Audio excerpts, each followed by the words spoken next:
So I wanted to actually show a couple examples from some clients that I just had recently. So let me open those up here and we can take a quick look. Let's see here. I want to open, let's open, yeah, open next. So this is a before after view. I'll go ahead and just kind of play it.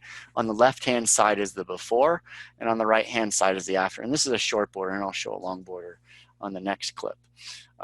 But he actually had a pretty decent paddling technique. He had taken the online course and had tried to interpret a lot of it and apply a lot of it, and he did a pretty good job.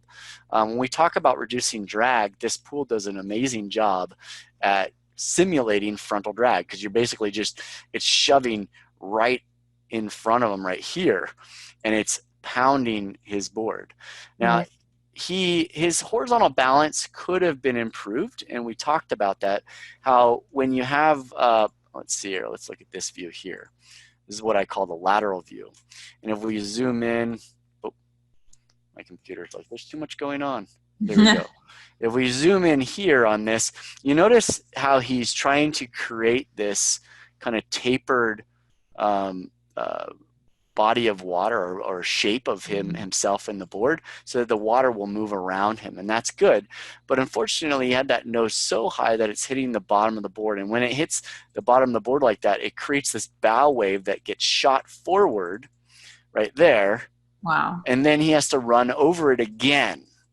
So so the idea with horizontal balance, which is really our first step in our program here, I'll move back, is to make sure that your entire body is flat, and that's what you were talking about, is kind of paddling flatter.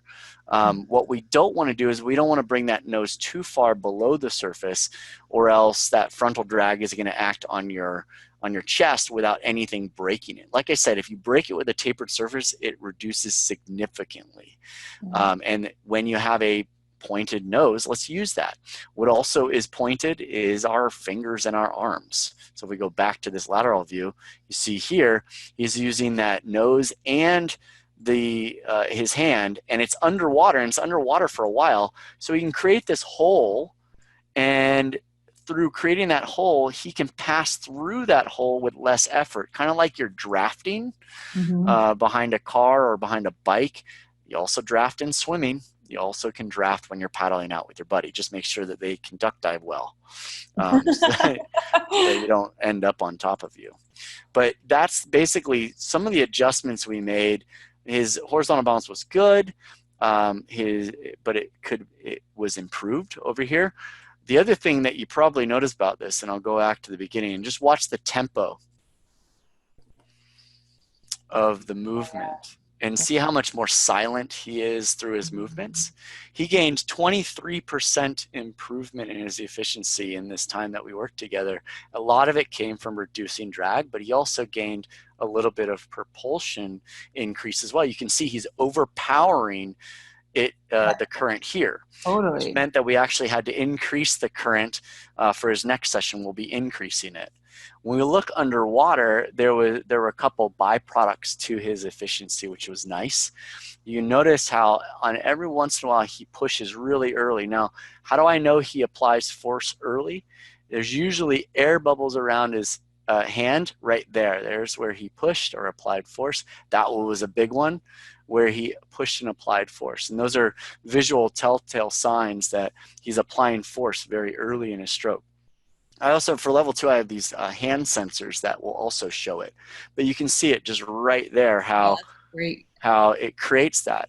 Now, if we look at the after video, how very few times will he do that. He glides, he enters early, he breaks that frontal drag, he glides, and then he drops it down and he pushes backwards. So he doesn't apply the force until he's practically vertical with that arm and that forearm and the arm, so he can push backwards. At times he's going a little bit shallow with his stroke there. There's still some things we can work on, but this is the kind of setup that we want with our arm in what we call the front propulsive phase. We want that forearm to be almost vertical with our elbow in front of our shoulder joint. So if we can do that, then we can set that forearm up so that we can push backwards for a longer period of time and therefore move forward over a longer period of time. When he doesn't do that, when he drops his elbow first, still looking at this after video here, when he drops his elbow first, you can see here that now he's pushing not only in, because we can see his palm, but he's pushing down before he pushes backwards, right? So he loses half of his propulsive force there. He's only getting that much in the backwards direction, whereas before, in the front part, he was pushing down and back and then backwards. So his left arm's better consistency at getting that forearm and hand vertical before he pushes back than his right arm, as well as a little bit of overreaching on his right arm at times. But still significantly better in just a little time that we worked together. Yeah. We focused mostly here on reducing drag. Kind of as a byproduct, he got a little bit of extra added propulsion, which was nice. Very cool. So there's that. I'll show quickly a longboard version. So the longboard version, what you notice with him is that he entered 8 to 12 inches in front of his face, which whether you're on a longboard or a shortboard or a prone board, doesn't matter. You're still entering in the same place. But for him, he entered and glided forward. He was trying to tap into that inertia. With a longboard, if you were to do that, because the longboard's water line is longer than you are, or that you can reach, all you're doing there is just adding drag. You're not adding any efficiency. When he does it, because his body is actually submerged in the water, let's go back here. Because his body's submerged in the water here, he is a part of this quote unquote vessel. So when he enters and he glides forward, he's artificially lengthening this vessel, which adds efficiency. It's not the same as if he was on a board and his body was up out of the water, but it adds a great deal of efficiency because you're breaking the frontal drag sooner and you're lengthening this water line. Whereas Shirley here, she doesn't need to lengthen the water line because the board does all the work for her. She's completely out of the water, so her body has no interaction with the drag.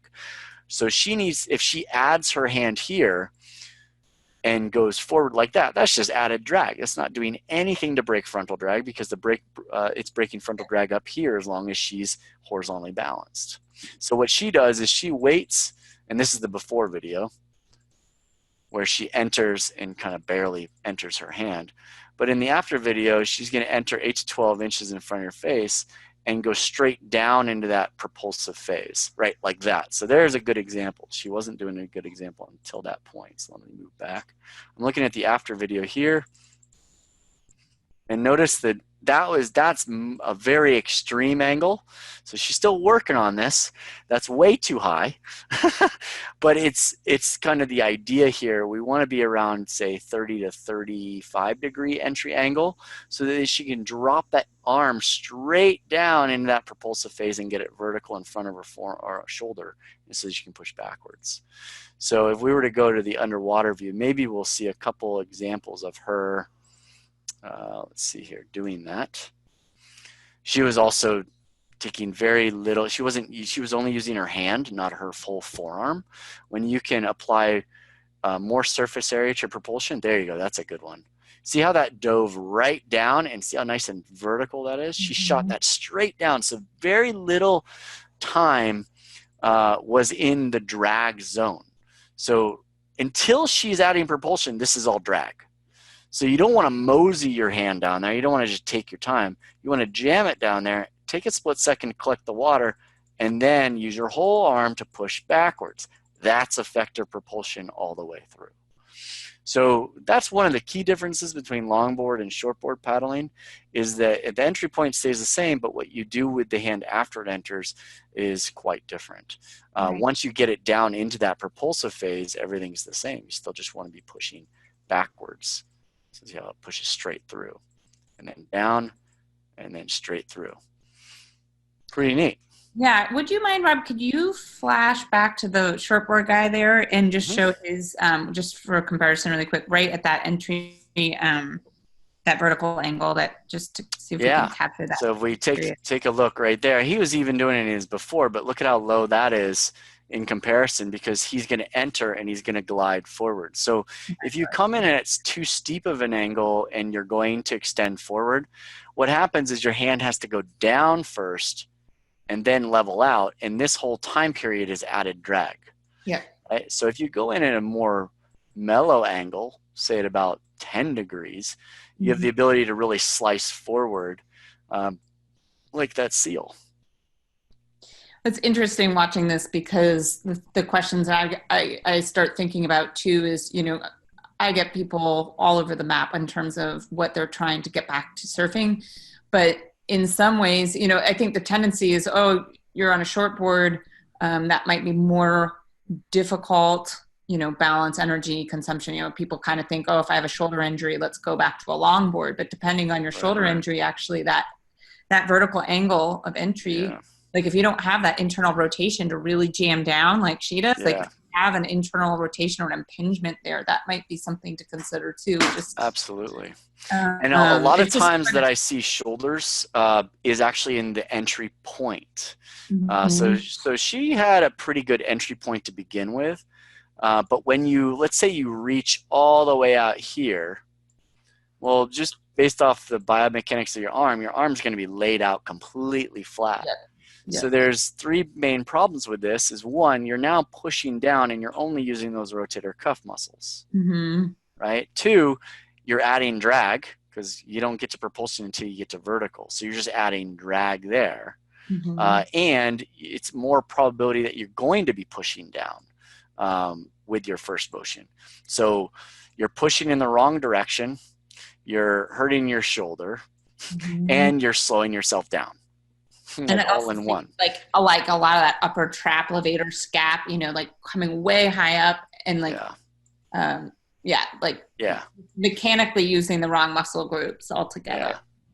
So when you look at it, I'll pull up, I think this is it. It's from the front angle, but if you watch this at full speed, there's a couple things that this is showing us. One, it doesn't take a lot of effort to get your arm into that angle that we want. So what you'll notice about the recovering arm is it stays pretty low until I'm about ready to drop it down. And then I raise that elbow. And it's not all that much. And you shoot it down and then you press it through. The other thing you notice here is that I don't enter here until that one's out. Because this is such a highly efficient board, I don't want to get in its way, right? If I put this in and it's not ready to propel me, then that's just drag. So then I would have drag here and I would have drag there, but I wait until that's out of the water before this drops down. Got it. Right. So a lot of students that come to me and we work on this, they have a hard time getting this, what I call the hover technique, where you're just kind of hovering the hand and then you're raising the elbow. And so a lot of them will recover this elbow really high, and they end up getting a lot of shoulder tension and trap tension because they're bringing their arm all the way really, really high, all the way through the stroke and then entering, and there's no rest period. Once they start getting that entry point consistent, they can think, oh, well, I don't need to even put effort until that last minute, where I always think of a speed bump in front of my face and I go, oh, speed bump, and then it shoots down. And then I know my arm angle is ready. So that's very interesting. Yeah. And what you notice too about this is look at the consistency of propulsion. So I'm not going super fast, I'm hovering around 4.5, 5 miles an hour at times, but it's consistent. See, the speedometer is not really moving all that much. It's not that drastic, as opposed to the double arm paddle. The double arm paddle is a much higher acceleration, much higher top speed, but look at how fast it reduces. Why does it reduce so fast? Well, once you're here, there's nothing to take over propulsion, right? So in my level 2, if I see people double paddling when they're catching a wave, it's a big no-no. Because if you don't catch the wave, now you've got nothing to help you. Like, you got to bring your arm all the way forward, whether you're knee paddling or not, to get that again. And in that time period, usually when we're catching a wave, that's just way too long. So when you're catching a wave, it's single arm paddles only until you get the style points to do a double arm paddle. It's funny you mentioned that. Next week in my motor control week, I even make reference to that double arm paddle where, you see people do the funkiest stuff, and a lot of it. So, I mean, I think a lot of times people have the tendency, oh, I just have to get stronger. It's like, no, you just need to learn a better motor program because, Yeah. but in that Start last getting split second, when you're jamming for a wave or you're tired or fatigued or in pain, unfortunately, a lot of times we do see people kind of like, I think, Yeah. into those poor patterns, but I think building that awareness and having that, having this visual feedback and working with you and, gosh, I mean, what an asset, like just to really help, push yourself so much faster, further with just that amazing, visual feedback. It's incredible. I think it's always helpful. I think anytime it's humbling to Oh God. videotape yourself, but Yeah. it's extremely helpful, Yep. and it teaches you a lot. You never think that you look like that person that you saw on video. You're like, no, no, no, no. That was like a Kelly Slater turn. Nope, no, it Yeah. was I not. It was absolutely was. not. Yeah. But yeah, it's pretty fun to do, and I'm always happy to help where I can. So. And do you ever do you just kind of encourage people to stick with one board during a 4-hour session? Like, so like if, you do both longboard and shortboard and you just kind of pick one, and so you're not confusing circuits and making people crazy, or do you flip flop, or how does that work? Yeah, that's case by case. I've had a few flip flops, but as you just pointed out, it really confuses the brain Yeah. when you flip flop too much. Yeah. It's kind of like when I teach the sprint versus the efficiency stroke. We try to focus on one or the other. I might introduce in the 4-hour session, I might introduce the sprint because you have all the foundational knowledge on how to have a good sprint, but the motor movements that are in your cerebellum, they're not even close to being there. So that's why level 2 is a completely separate course, because there's a lot more motor learning practice that is required to convert your sprint into a subconscious movement. I've worked, a great example, I've worked with this one lady for 2.5 years, really great surfer. And on video, in the flume, or even in open water, she has just a perfect stroke now. Even her sprint, perfect. I got her out in waves that she was uncomfortable with, and all of a sudden, every single bad habit comes back because she's not thinking about it. It's not mindful. It hasn't been converted to her cerebellum completely yet at that point. So the sprint is one of the hardest things to do that. So we do a lot of dry land work. We do a lot of flat water work on parachutes and tethers and therapy bands even. So that's where, we have a lot of crossover, not only with the thoracic spine, but also with the dry land kind of exercises that you can do to improve technique, but also strength and fitness and conditioning. Yeah. I mean, I would imagine, I mean, for me, I've been working on the injury, prevention spectrum, or, people, very rarely people kind of come to me and like, until something's not working, most people kind of avoid PT. Yeah. But, right. It's like that confidence factor, if you either are fighting an injury and you're still surfing through it, or you're, coming back from something, it's like, yeah, I mean, just learning a whole new skill set, like that sprint paddle. I mean, you got to put yourself in a situation where, I guess it's, you got to practice it where you're feeling comfortable, because if you've been out of the water for a couple, let's say years, even, consistently, I can imagine it would be pretty difficult to not be, going, oh shit, I've got, 10-foot waves coming at my head and I got to think about paddling. Yeah, totally. And that's the thing. Well, once you get comfortable in the waves and positioning and the timing of everything, then you can consciously think about the sprint in the moment, because you're not thinking about your pop-up. You're not thinking about what you're going to do next. You can physically actually look at your arm as it goes in. You're like, oh, okay, I'm hitting here, here, and here. And that's what I even do. I still consciously think about certain parts of my stroke, even when I'm paddling into a 10-foot, reef break.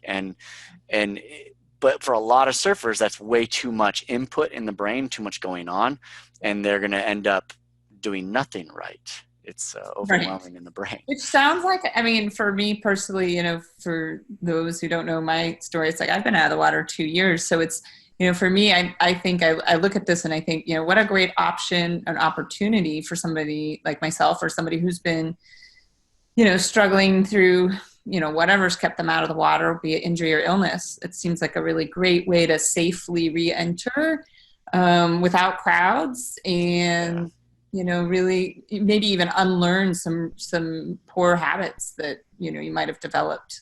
Yeah. I didn't start surfing until I was in my early 20s. So I was not a strong swimmer.